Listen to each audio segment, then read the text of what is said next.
It's a long break for 7 years. I think my last trip here was year 2008. But I was coming for year 2001 for the Young Global Leader for Tomorrow. And remember, I never heard about the Davos when I came. But when I came, in the Switzerland, so many young people demonstrate. It was such a horrible scene that I was, and I asked them, why did they do it? They say, anti-globalization. And I say, why? Globalization is a great thing. Why people don't like it?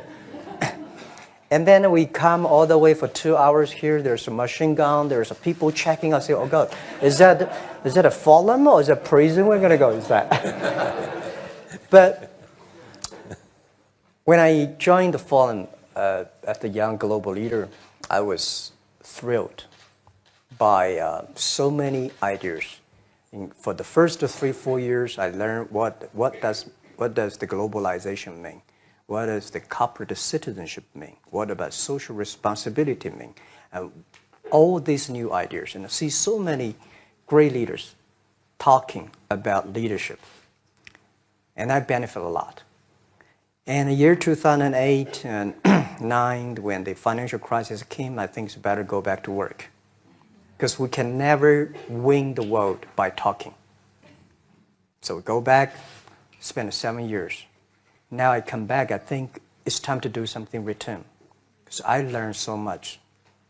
Let's talk 12 years ago. So why I should not talking to the young global leader of today, sharing with them how we've gone through. Okay. So that was the thing. Let's start with where you are today. Just how big is Alibaba?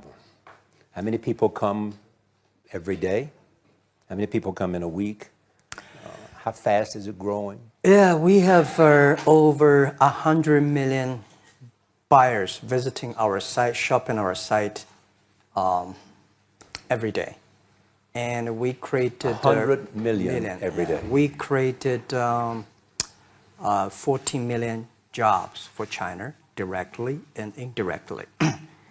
And we grow from 18 people to 30,000 people, 18 people in my apartment, to now we have 4 big campus. Compared to 15 years ago, we were big, but compared to 15 years later, we're still a baby.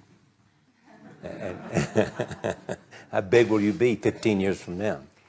I think 15 years ago, I told my team that 15 years, in the past 15 years, we grow from nothing to this size.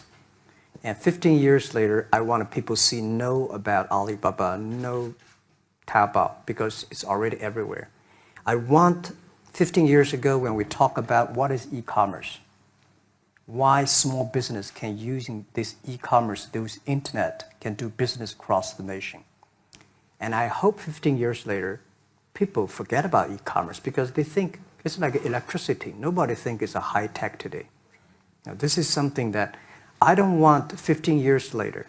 We still walk on the street talking about why and how e-commerce can help people. Talk about the IPO. Did it exceed your expectations? Well, it's a pretty small IPO, 250. Yes. Yeah. The largest IPO in the history of Wall Street. We raised. Number 2 was a Chinese bank. Thank you. I remember year 2001. We went to raise some 5 million, 3 million venture capitalist dollars in the USA, and got rejected. And I say we come back raising a little bit more.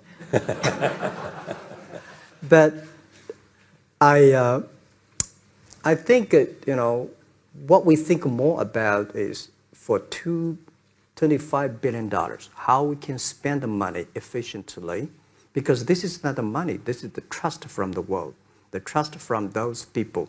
They want to do better jobs to help more people. They want to have a good return. So I think gives me more pressure because when our market cap is bigger than IBM, for a certain day we're bigger than Walmart. We're one of the top 10, 15 largest market cap company in the world. I told my team and myself, is that true? We're not that good. Because years ago, people say, Alibaba model is terrible. Does not make money, have this and that, all the big bad things, because Amazon is better, eBay is better, Google is better, and there's no such model like Alibaba in the USA. So I told myself and people, we were better than people thought. But today, when we are that big size, I said, no, we are not that good as people thought. We're just a company 15 years old. Average age is 27, 28 years old, young people. We're doing something that human beings have never tried. So I want to talk about the future. Let me take you back to when you were born in Hangzhou, where the headquarters still are. Yep. And your campus is there. You don't have a loot, don't move your loot. Your headquarters Your roots are there. there. Yeah, you found it there, loot there. You grew up in the 60s. 64. Born in 64. That was the time of the Cultural Revolution. Yeah, it was the end of the Cultural Revolution. It was, well, my grandfather was a tiny landlord, was considered, after liberation, was considered to be a bad guy. So I was, I know how tough it was when I was a kid. You tried to get into 3 colleges. Each time they rejected you. No, I tried. There is an examination that young people, if you want to go to university, you have to take the examinations. So I failed 3 times. Right. But a lot of fail. I failed for funny things that I failed a key primary school test for 2 times. And I failed 3 times for the middle schools. And you will never believe in Hangzhou, my city, there's only 1 middle school that lasts only 1 year. It was changed from primary school to middle school because our graduates of our school, no middle school accept us because we were too bad. Yeah. They would become a middle school. What effect did it have, though, being rejected? Well, I think we have to get used to it. We're not that good. Even today, we still have a lot of people reject us. I think when I graduated from universities, and before I, for 3 years, I tried to fill in the universities. So I applied jobs for 30 times, got rejected. I went for a police. They said, no, you're not good. I went to even the KFC. When KFC came to China, come to my city, 24 people went for the job. 23 people were accepted. I was the only one guy. And we went for police. 5 people, 4 of them accepted. I was the only guy that did not receive it.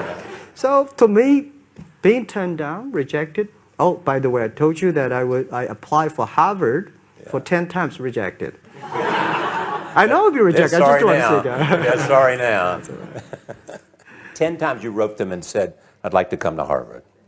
Yeah. And then I told myself, someday I should go teach there, maybe. I think that can be arranged.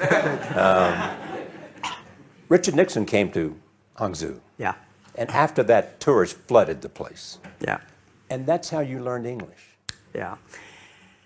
I really like I don't know why, at 12, 13 years old, at the time I suddenly fell in love into the language, the English. And there's no place you can learn English at that time. There's no books, English books. So I went to the Hangzhou Hotel, now called Hangzhou Shangri-La Hotel, because that was the hotel can receive the foreign visitors. So every morning for 9 years, I showed them around as a free guide, and they taught me English. And I think that changed me. Today, I'm 100% made in China. I've never got a one-day train outside China. Yeah. And when people talk to me, say, Jack, how can you speak English like that? Why sometimes you talk like an Western guys? I think that was the 9 years.